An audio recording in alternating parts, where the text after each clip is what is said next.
In America's cities and towns today, flags will be placed on graves and cemeteries. Public officials will speak of the sacrifice and the valor of those whose memory we honor.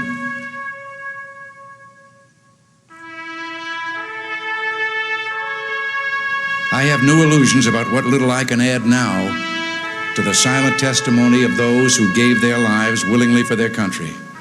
Words are even more feeble on this Memorial Day, for the sight before us is that of a strong and good nation that stands in silence and remembers those who were loved and who in return loved their countrymen enough to die for them. Yet we must try to honor them, not for their sakes alone, but for our own. And if words cannot repay the debt we owe these men, surely with our actions, we must strive to keep faith with them and with a vision that led them to battle and a final sacrifice. Our first obligation to them and ourselves is plain enough. The United States and the freedom for which it stands, the freedom for which they died, must endure and prosper. Their lives remind us that freedom is not bought cheaply.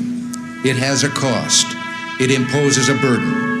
And just as they whom we commemorate were willing to sacrifice, so too must we, in a less final, less heroic way, be willing to give of ourselves.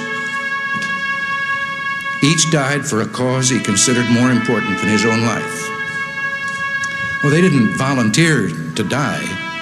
They volunteered to defend values for which men have always been willing to die if need be, the values which make up what we call civilization. And how they must have wished, in all the ugliness that war brings, that no other generation of young men to follow would have to undergo that same experience. As we honor their memory today, let us pledge that their lives, their sacrifices, their valor shall be justified and remembered for as long as God gives life to this nation.